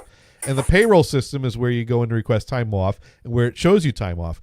And it used to show you, we used to use ADP, and ADP had a thing where you could pick a date and it would show you what your time will be on that date. So you can kind of see how much time will I have come October 27th. And if you request time off in September, it'll take that into account with its October request. So I was always using that to keep track of my time. And then they switched to this new system, and this new system, it doesn't work that way. It doesn't let you predict the future. So I was looking at it, and I realized I don't really know how much time I get at this point. And I've not kept track of the exact thing. I've always relied on the system to be correct. And maybe I should do a little more verifying, a little less trusting. And so what it came down to was so I start trying to compare the numbers in the new system with the numbers in the old system, and I couldn't make my math out right. And that's because there was a clunky transition between the two. There was a period of time where they were asking you to put your vacation time into both systems, and so then that was doubling up the times that vacations was being taken if you took so they canceled some of them out at some point when they did the cutover. So it was kind of, well, it came to, let's do it this way, because like anything that's not ADP is cheaper than ADP. So I think it was, hey, this service is cheaper, and I think it works, but it doesn't calculate the. So I started asking HR, like, my math's not math and my numbers aren't. What's my vacation time? And they said, there was an error in this week. You should have 3.23 more hours than you have because it didn't do the ad this week. I'm like, so I should get 3.23 hours a week? And it's like, well, that's part of your 5-year anniversary. And I'm trying to put on my poker face like, yeah, I know how much vacation time I get. But I want you to tell me how much vacation time I take to make sure that it matches with my number. But I totally know how much vacation time I get. And so finally they sent me a chart and they showed me that I get, what is it? Like 21 days a year, which comes to 3.23 hours a week is a calculation. And so now I have a spreadsheet that I keep that that lays out the last day of the week for each week. And does an ad of 3.23 each week and gives me a column that will subtract so I can put in my projected vacation times throughout the year and plan out. I got it all figured out. But I had to do a little bit of asking questions because I was too I should have just asked, how much vacation time do I get? I have no fucking idea. I just take some time off here and there and make sure the numbers don't go into the negative. And Sparky asking, the longer you're there, you get more vacation. Yes. I recently reaching my 5-year. It went from like 17 days to 21 days or something like that. You've already been there for 5 years? Yes, I just this past summer, I passed my 5-year anniversary at this job. And I got to tell you, this is a much quicker 5 years than my 5 years at Tharco. Here's the thing. As you get older, time accelerates. Yes, definitely. It felt Absolutely. I mean, remember when you were in 3rd grade and yes. you say, oh my God, it's only Wednesday still. When the fuck is Friday coming? Right? Now you go, holy crap, what happened to March? Well, what blows my mind is in my childhood, the period of time in my life that I lived in our first house in Piscataway was a significant chunk of time of my life. That was huge. It was a number of years. We moved out of that house when I was 5. And so now when I look at like the period of time that we're in that house as just these few years, this small portion of my life, that's what really puts it into perspective that what's the word I'm looking for? Logarithmic moving of time. Because let's face it, my first 2 years in that house are not things I remember. I probably remember the last 3 years in that house. And those 3 years were huge. And now it's like 3 years is nothing. And that continues to happen. Yeah, do you remember that apartment you had in Oakland? Yeah. No, you're supposed to say no. No. But I do. Yeah, right. I don't remember how many years I was in there. It was less than 5 because I'm pretty sure I moved to Hayward before because I was at Tharco for more than 5 years, but Tharco was my first job that I reached a 5-year anniversary at. And this is my second time reaching a 5-year anniversary at a job. Yeah, I was working at this outfit in Houston, and just before I was to hit 5 years, we got the call to move back to California. But they wanted me around for some consulting work. So I said, I'll tell you what, pay me whatever, but just add it to my 5 years because I want to break 5 years. So this is okay. Now, Sparky asking how many years was I at Tharco? Probably 7-ish, I want to say. Let's see. Well, I started there 2008. And I moved back here, 2015, 2016? I moved back here before the election. Sounds about right. Yeah. Yeah, because I was back from Singapore when you left. But was it right think. before? Yeah, you had just gotten back from Singapore. When Yes. did you get back from Singapore? 2015, end of 2015. Oh, okay. Oh, really? Because I thought you had Yeah. like just gotten. Because I moved in the like summer, early summer of a year. That could have been 2016. That would have been before the election. That would have been. So yeah, I guess I was. I guess I had reached 8 years then.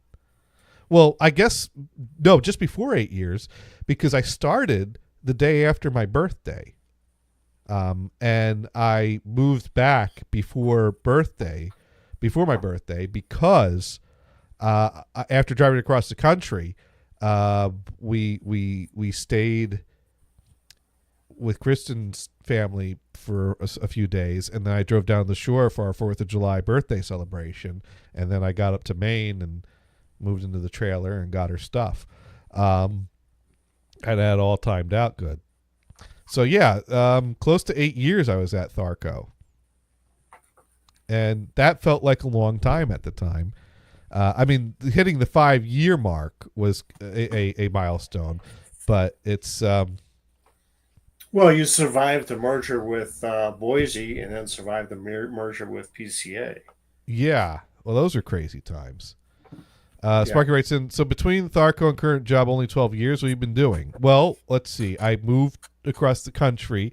I got a contract job with Analog Devices, which is how I ended up down in Massachusetts. That lasted 6 months ish.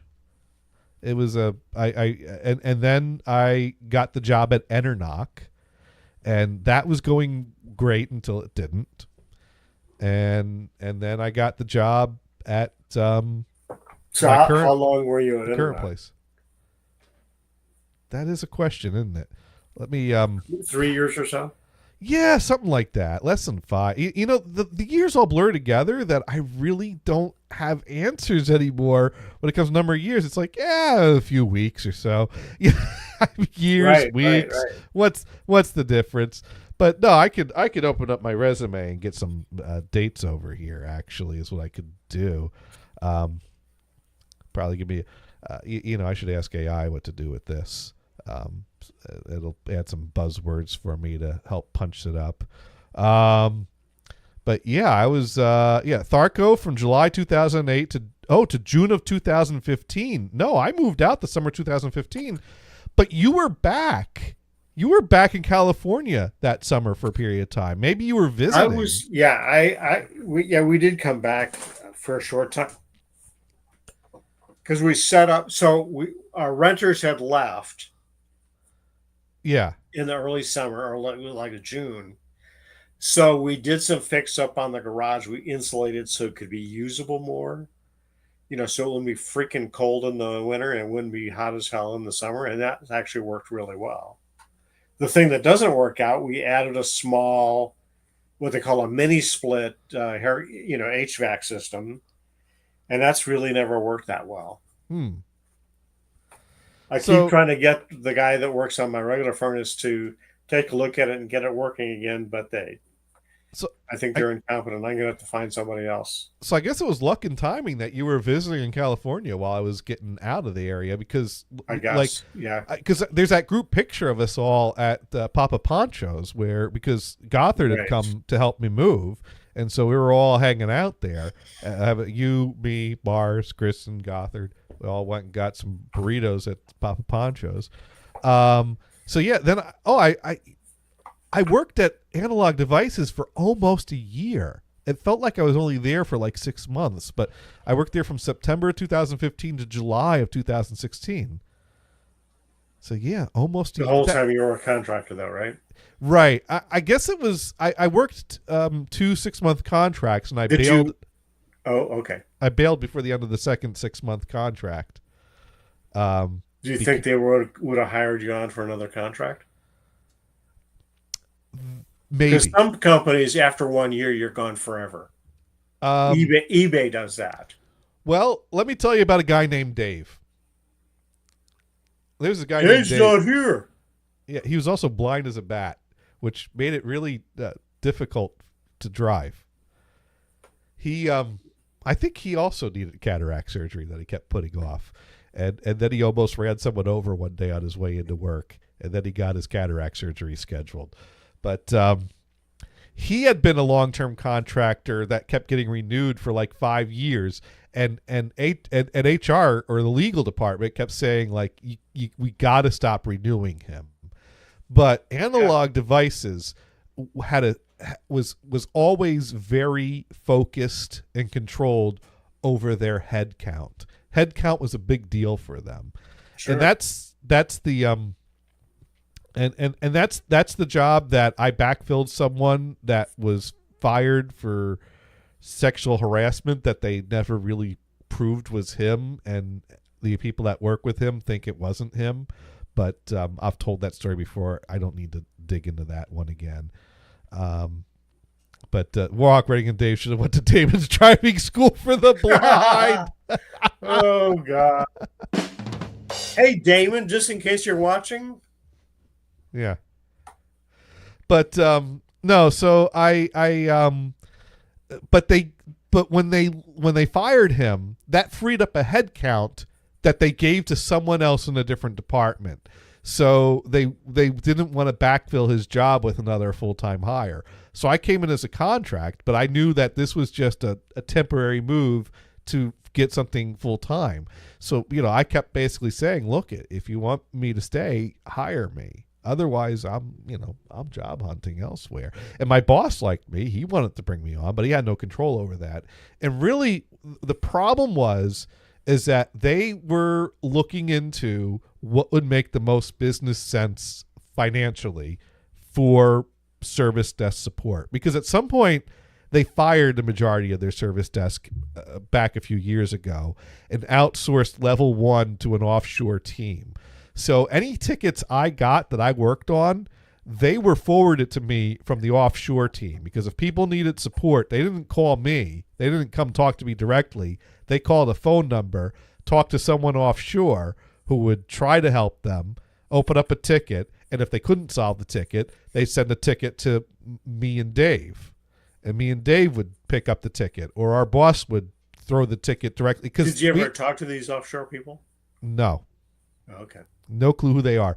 But apparently it was a type of situation where people were made to stay on and train their replacements in order to get their severance package, because people were still talking about that transition. So that was the deal with them. But anyways, so I came in as a senior support person, that be level 2 support that the offshore team would escalate to. And so I'd work on tickets escalated to me. I'd help with other project things. I got the conference rooms in shape, and that's where I really learned a lot about the conference room equipment and how to maintain it and network it and put up tools that can track all that stuff. I dug into all of that. That was one of my big projects there, was getting the conference rooms in order, because there were so many complaints about them.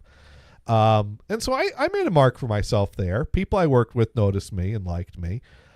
Good. But ultimately, they decided that they wanted to turn our team into a managed resource, which means that we would be a team that reported to a third-party company that had a contract with Analog Devices. And it was the type of situation where, yeah.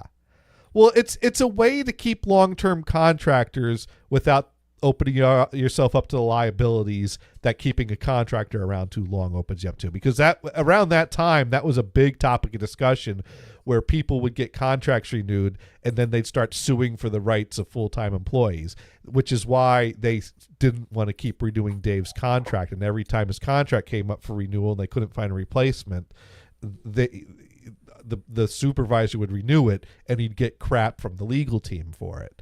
And so I found the job at Enernoc the same week that Dave's contract was up, that they put their foot down and said, no, you're not allowed to renew Dave's contract anymore. And me and Dave we were the techs. We were the people that the tickets got escalated to. So you guys basically both left at the same time. So we ended up both leaving. So I took my That's funny boss as aside and I said to him, "Hey, look, I really need to talk to you. Let's go sit. It's about your future of the company." Yes, it is. And I sat down. I said, "Hey, look, I got another job offer and I'm taking it. I'm leaving here in a month. I think I actually gave him 4 weeks instead of the 2 weeks. I'm like, and I'm Right. telling you this now because you need to extend Dave's contract or you're not going to have a team." And he Yeah. goes, I can't extend Dave's contract. I'm like, well, you're losing your old team. And he's like, well, they're giving me a different team and they're giving someone else this team. So, Yeah, right. So he's also leaving.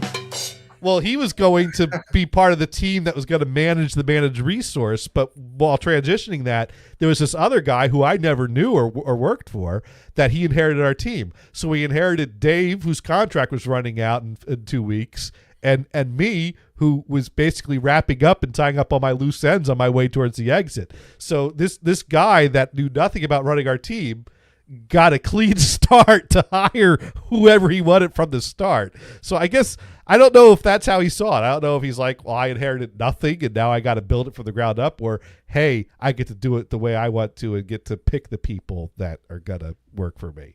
So yeah, that was Might That be was- good, but in the meantime, you're going to look like, but it was still a transition period because that's the other thing is now he's hiring contractors into a situation that like we're not going to have contractors doing this job for long because we're going to outsource it to a third party that will work for that way the contractors would be employees or contractor employees of another company, and then if there's a long-term situation there, Analog doesn't have to deal with the legal was it requirements. actually possible that you would get on with the outsourced company? That was the plan. Basically, my supervisor said, we can't make them hire you, but we will recommend it, and it's likely they would, but I can't make you any promises. So, I was like, yeah, whatever. I pretty much saw this as a stepping stone to something else anyway. So whatever. If it doesn't work out, I'll figure something else out. Right. And that's why it turned into Johnny's like, screw you guys, I'm going home. So yeah, that was Analog Devices. I left, and then I got the job at Enernoc. And I worked that job from July of 2016 to June of 2019. So yeah, almost 3 years. And that job went well for the first few years. And then we got acquired by Enel, which is this major energy company based out of Rome, Italy, that didn't have a fucking clue what we were doing. We were barely a blip on their budget line, so we meant nothing to them. They could like when I would bitch and moan about the fact that I was getting nothing that we needed and I couldn't support my end users. This one guy at the desk next to me, who I respected him. He was very smart, very intelligent, networking computer person, doing very well for himself, and very knowledgeable. I liked him, except he hated me, so I didn't like that about him. But he's the type of guy. It's like, damn it, if you didn't hate me, I'd like you. Shoot. Eric Sabata. You that knew guy's when name. you're going out the door, right? He was cool. He was a cool Yeah. person who knew a lot of things to be cool, but he just could not get over my personality. I So, was I was working for an outfit that the corporation just acknowledged us in a footnote in their annual report. Yeah. If Well, you that's- want to know about this, call us. Because Eric basically said, look, what you got to understand is Enel could just shut this whole thing down tomorrow and it wouldn't mean a thing to them. It would be insignificant in their budget and their bottom line. And it's like, well, they acquired us for a reason, didn't they? They wanted to do something with us. But he may have had a point there, but I think I had some points too. Main point being like, hey, I'm cool. Why don't you like me? But Right. that's, Bizarre. but he didn't have time for friendship. He was dedicated to his career. Very ambitious, working his way up the ladder, and he's probably running the world somewhere now. Well, he was the manager, right? He was working his way up there.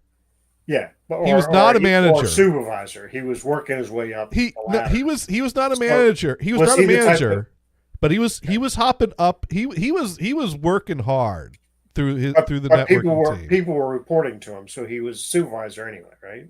No, He wasn't. Oh, he was a senior level worker. Yeah, that did not have people reporting to him.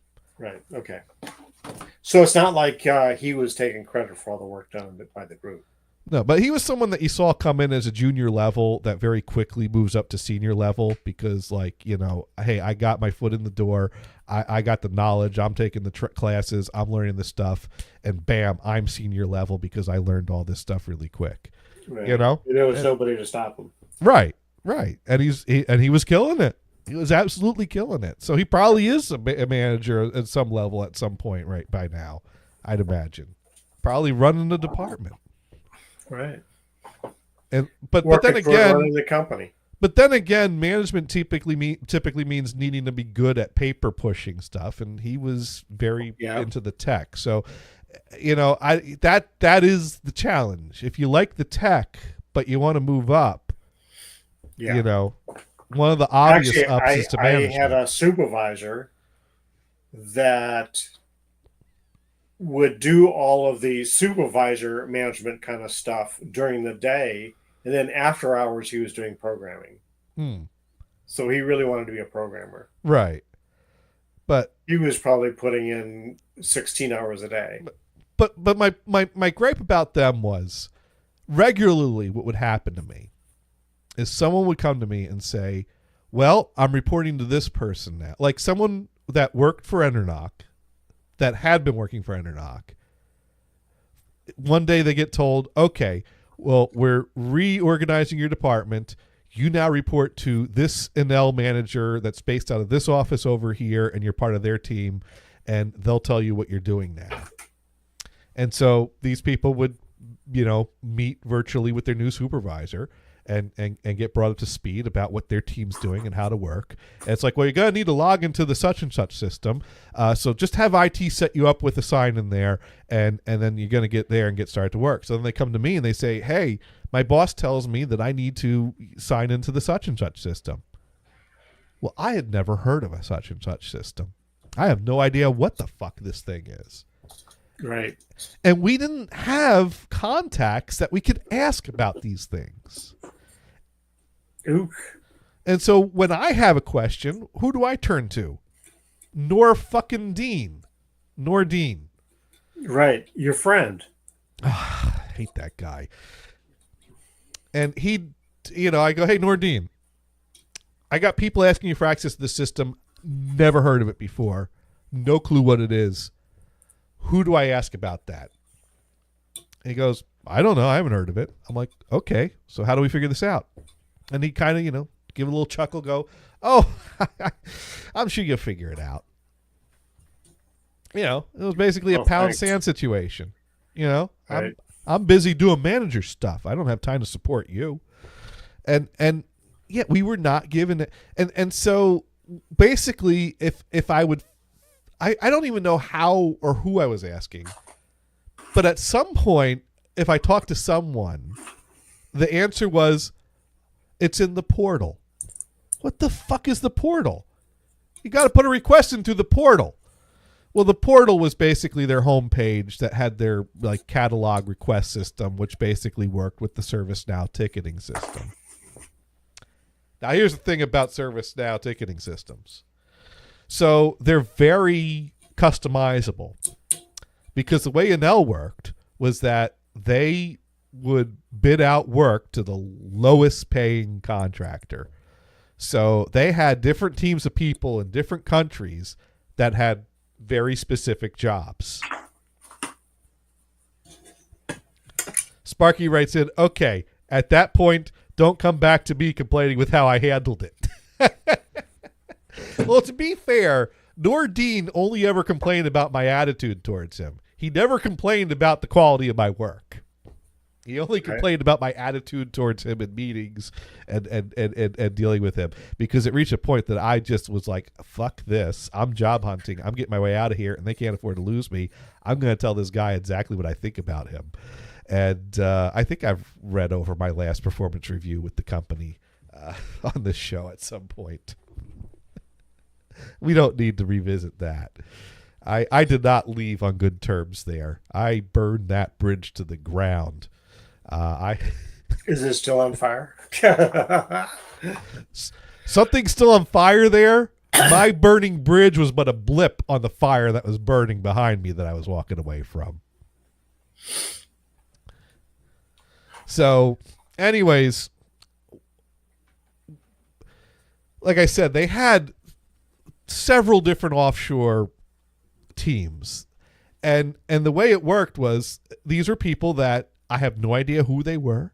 They probably were a rotating cast of people, whoever was doing the cheapest work that week, probably high turnover.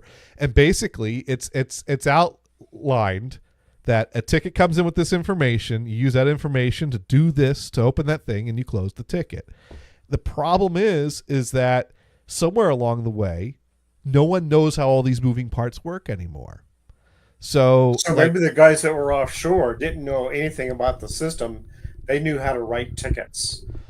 If you got a ticket with the right information to the right team, they would grant the access to the system. But that's a lot of ifs there, because if you choose the wrong drop down, it's going to go to the wrong team. And if a team gets a ticket that doesn't have information that's relevant to them or doesn't have the information they need, they just close it out, and they don't even tell you exactly why they close out. Just like, this ticket doesn't have what I need, or this isn't our department, close ticket. And again, these are not people I can communicate with or talk to or anything. So, it turned into a game of putting a request through the portal several times, hoping that eventually you get the right combination of drop-down menu options, the right information that gets to the right person that has what they need, that will actually grant the access that's needed. And then you hope there's not some other missing prerequisite in order for that logon to even work. Because do they need me to install an app for them? I don't know. No one was telling me any of these things. No one could tell me how to fill out a request for these specific things. No one could tell me what exact information was needed. And no one could tell me if I needed to install anything or what else I would need to do for this to work. No one knew how any of this worked. This is what I was up against every day at the end of my time at that company. Sparky writes in, but you give notices. I walk in the day of and say I quit. Did that 2 times in lifetime. I burn my bridges down. You did not get 2 weeks to treat me like shit. Nope. I'm not allowing that. Of course, both times I had other jobs lined up already. Yeah, I will say for all the bitching I do about how much I hated Nordine and how much he gave me a bad review and how much attitude I gave him and how we had what's the word? Negative feelings towards each other. We were always civil. I could go have a drink with the guy and have a good time and have a chuckle. So I absolutely had no problem giving them the 2 weeks as a nicety and giving myself a transition to get out of there. Plus, I like my other coworkers. The other guys I worked with in that department, they were great. I like them. So I was working. I was working at a place where we were hiring programmers. We brought in this guy. And he was given the offer, but he had to start. They wanted him to start right away, but he wanted to take like a week off and goof around a little bit, right?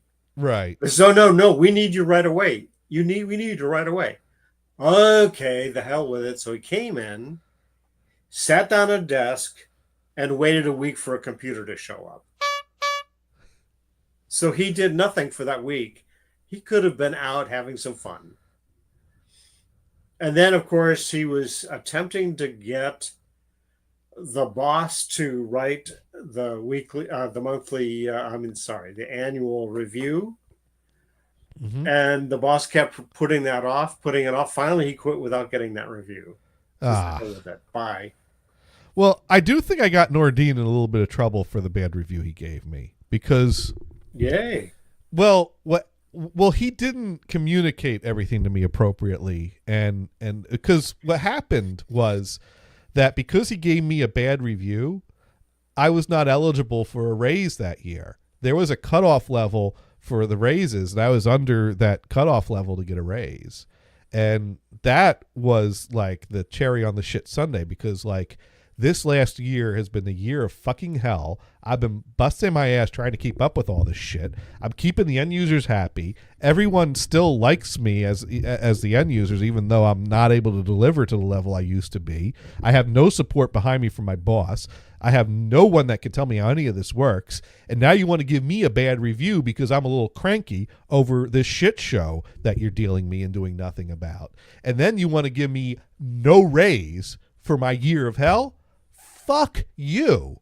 And so I've told the story before. I'm not going to pull up the review again because I've read the review and my rebuttals of the review, because I took his review and I started typing my rebuttals in red and I sent it to his boss. Yeah. And that was before I found out I didn't get a raise. Because then I go to his boss and talk to him about it, and I ask him, was there no raise this year? And he said, well, the raise was determined based on this level in a review, and your review reaching that level made you ineligible for a raise. And I said, well, as you can see, I disagree with this review, and I would like this fixed. And Nordine's boss, nice guy, never had a problem with him, named Troy. I flat out asked him, could I get that raise reinstated if this changes? And he never said no. But he never said that, yes, that would be a possibility. Because the thing is that there was like an amount of raise, and then the percentage that people got was based on reviews.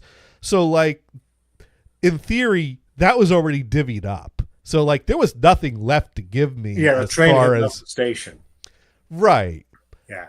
But I also feel like if I could demonstrate something was wrong and things are changed, you know, this company's worth something. They can, you know, accommodate where it's needed. But I think it was a long shot because, again, we were nothing to the people above. So, like, you know, yeah. So I knew it was a long shot, but I also knew I was going to see this through to the end till my last day there. And so we were having weekly meetings with Nordine and Troy to review these things. Sparky writes in, is it possible your read comments before your review had something to do with you not getting a raise? I would have waited till you were told you got no raise. Oh, no. It was already determined I was not getting. Basically, I had already got my review and already had gotten no notification of raise and no raise in paycheck before I started going to Troy with my red comments. So, like, no, that was all. So it was already a done deal when you put it. Now, I didn't confirm it till after the red comments, but it was already a done deal before I gave him the red comments. And Troy was very neutral, but good with me. He was very careful. And you know that he was Sure. responsive to me. He never told me you're full of shit. He never told me you're absolutely Well, right. he was in between a rock and a hard place. Nordine was your boss, Right, and he's Nordine's boss, and so I'm Right, going but over Nordine's But he's head. not going to. Yeah, he's not going to go. He's not So gonna- he has to act Careful. objective here, but ultimately he's going to have to make some kind of a call. And so we were having these meetings where he was in objective mode, and it never really got past that point. Hey, maybe after you left, he fired Nordine. No, well, according to Nordine's LinkedIn, he's still working there, so I don't think Oh, okay. that's. But and Nordine was liked by him. I don't know why, Right. because like you said, you know, from where I sat. Well, he you was could full of always shit. ask Nordine when he posts something on LinkedIn. You go, "Are you still an asshole?"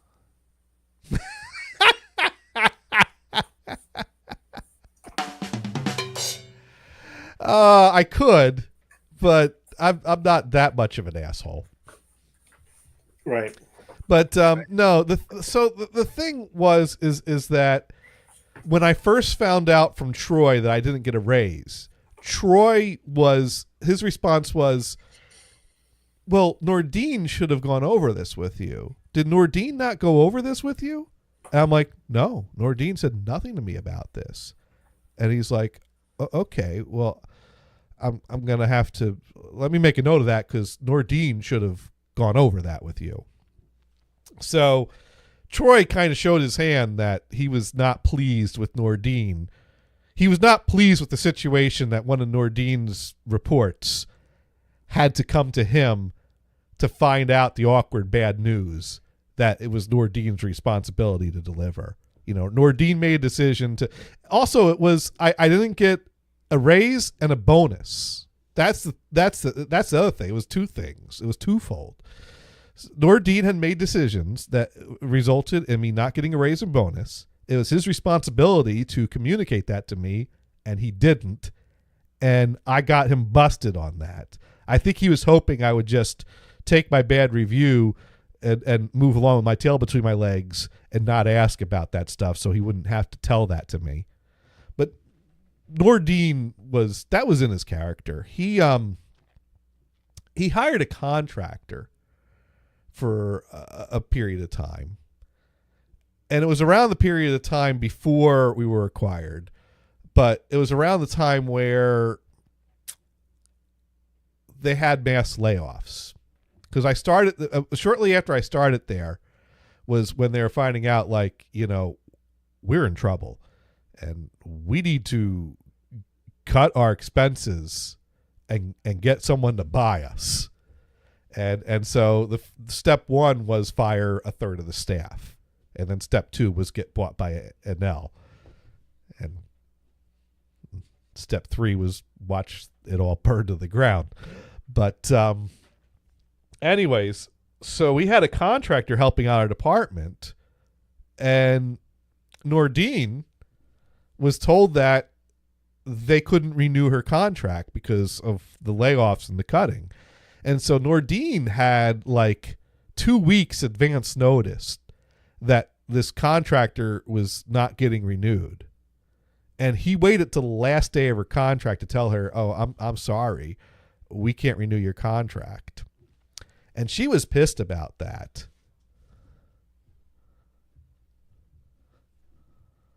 And Sparky writes in, was it better with Enel? Of course not. Bio's never better for the workers. Well, one thing I will say, Tharco got acquired by Boise, that then it got acquired by PCA.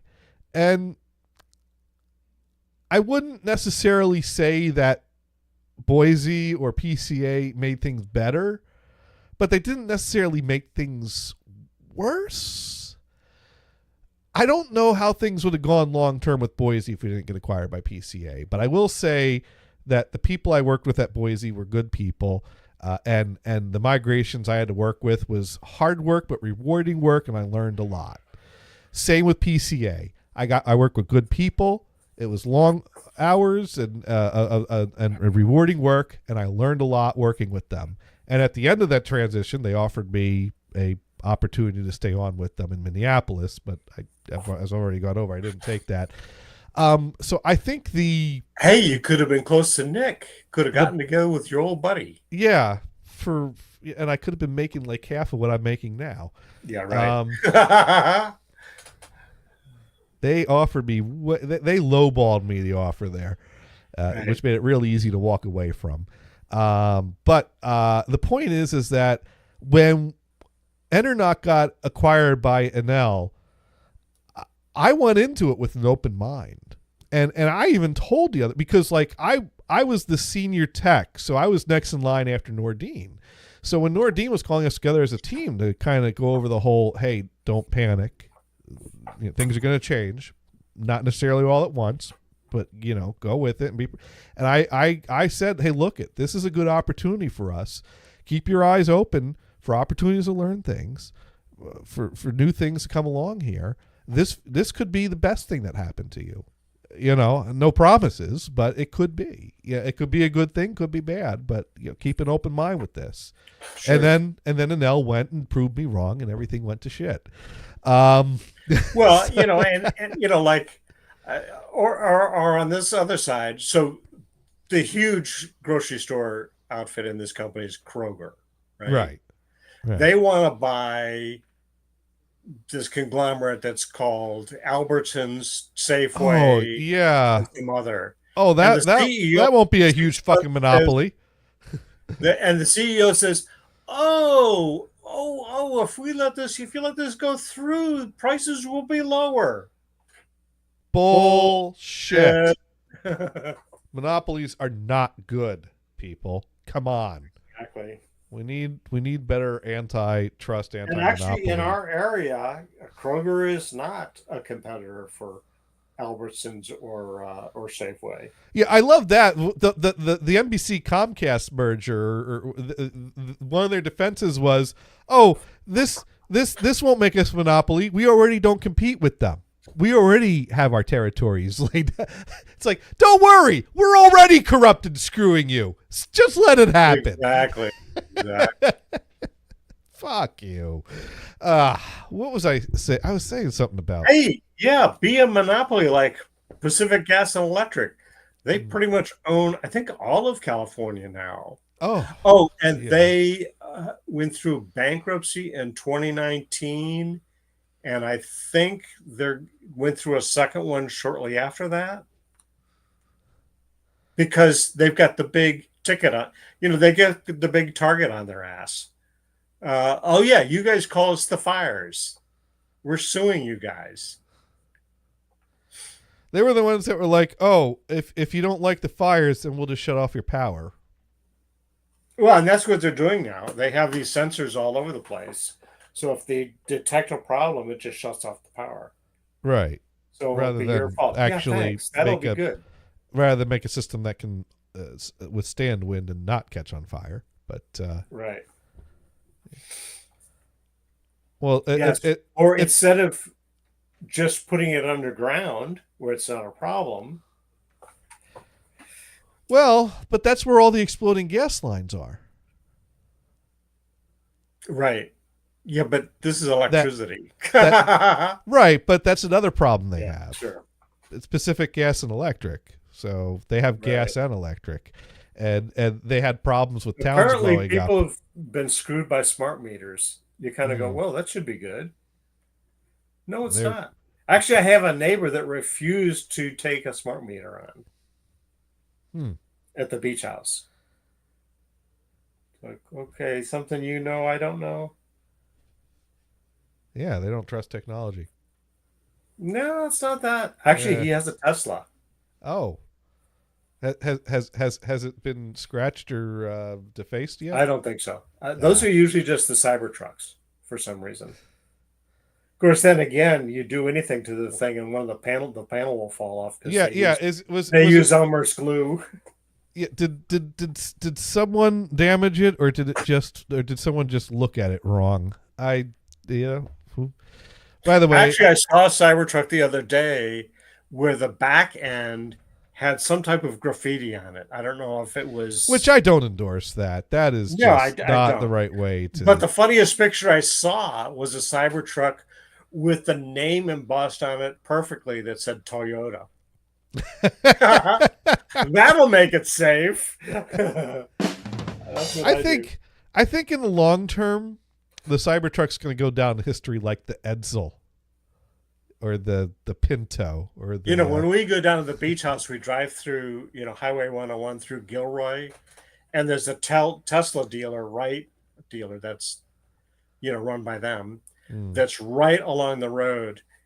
And when you go by it right now, I'm sure that there are 20 Cybertrucks in a row right there. They have a huge inventory, like the Yugo. Like the Yugo. Probably- Thank you, Sparky. Probably worse. Uh, The poor Yugo, There are some cars that get a bad name. I mean, The Pinto got a bad name. is it just me? Although there are race car drivers that are getting the Pinto engine and the drivetrain and using them even still. I mean, say what you will about any of these things, but is it just me, or was that like the most pathetic thing ever where they basically had Trump promoting Teslas on the White House front lawn like some kind of a used car salesman? Like Is it legal? Probably, but should it be? I don't know. But does it look pathetic? Yes, it does. Yeah, right. It was just my thought on that moment. Yeah. Without Actually, diving a into number of other things. Tesla vehicles also have a bad fit and finish. In fact, this neighbor that I know at the beach house, I asked him if he had any fit and finish problems, and he showed me, yes, I do. The panels just don't quite match the way they should. I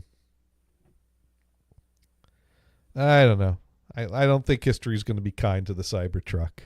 No. Yeah, but Here's the good thing: the people that made the Pontiac Aztec are probably cheering. Yes, there's somebody uglier than our car. if you made the world's ugliest car, just wait. Right. Someone else will come along eventually. And right there, the Pontiac Aztec people are like, finally, I thought we got to a point where we were completely forgotten. And then this dumbass Brian has to go and reference us, reminding people that was a. Then again, they're gone now, anyways. Sparky writes, it also looked pathetic. Biden hung the pride flag over the White House. I think waving a flag promoting. Well, a group he of also people, promoted the Ford F-150 Lightning, the electric pickup truck. But then again, he wasn't associated with the owners, such as Donnie Baby Boy. But there's But probably, I don't that's know. politics. We didn't even see Dune this time, did we? I mean, what we're finding out is that a lot of the history of politics has relied on precedents, oh, sure. and now that we have a president that doesn't give a shit about precedents, we're learning a whole bunch of new ways that power can be abused. And I think the Democrats are taking notes, and inevitably at some point they're going to have a chance to put those notes to use. So that's what I would be worried about. But Yeah. we'll see what kind of economy we're left with at the end of this. Yeah. Sparky writes in, Elon can only be in 130 days. What does that mean? Based on what? Well, I don't even know what we're referencing in on what, or in Well, I think what way or case. as far as He's an advisor to the president. That's just his role there. If you want to question the real question, he's running that Dodo outfit. He will soon be leaving. He's a special employee. Only has 130 days per year. I don't. Well, let's wait and see what happens at the end of his 130 day stint. If he gets his contract renewed or hangs around or not. I mean, the issue isn't whether he could be an advisor to the president. The issue is should he have access to the data that he's being given access to? Well, and we don't really know what we don't really know that much about the terms of his contract. Well, we do know that he found out you can't buy an election in Wisconsin, even if you wear the cheese hat. But the memes right. have been They spectacular. didn't believe that. Yeah. All right, Sparky's prediction right here. Sparky's saying, mark this moment right here, 9:59 p.m. Eastern Time, April 7th. Sparky Toaster. By end of May, he will be gone. And so will the rest of us. Well, Sparky didn't lay out on what terms or how or why he will be gone. So, yeah, Okay. if Right. all out thermonuclear war breaks out, but Elon's going to be in one of those bunkers if that happens. He's got bunker money. Right. There is no contact. Anyway, so we should be getting considering doing a raid. We should consider that, but we're gonna have to keep an eye out on that. While there's still 4 of us. While there's still 4 of us, we should do a raid. So let's see who is live right now. Let's see. We could go to the Trump or Biden 2028. There's 2 problems with that. Actually, hey, Biden can run for a second term. He's still eligible. Correct. Before we raid someone, I just got to ask a question. Sparky, do you have any predictions on whether or how Trump will try to run for a third term?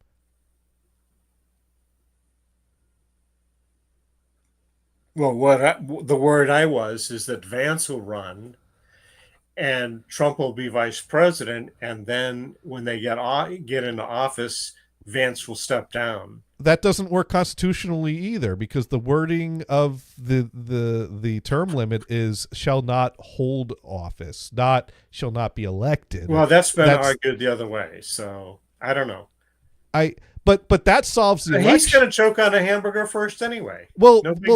That solves the election problem, because being elected to a third term would be difficult because it's not a federal election. It's 50 state elections.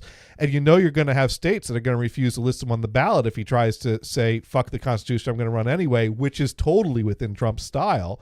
And so then it would come down to the Supreme Court to rule whether or not they can force the states to put him on the ballot.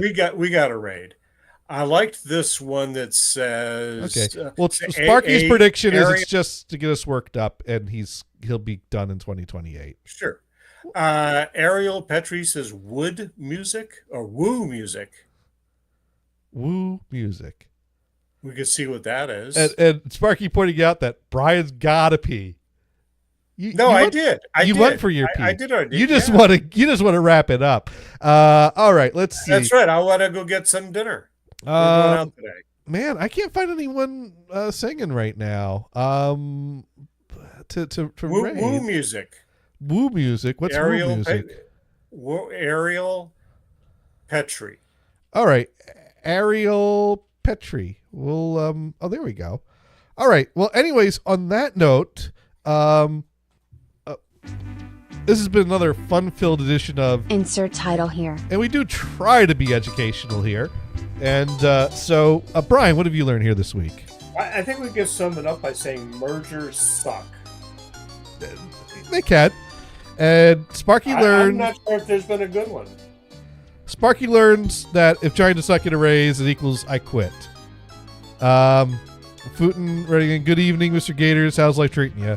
Oh, you all calling it a night? Yeah, we've done 2 hours and we're calling it a night. But thank you for jumping in and joining us. Thank you, everyone.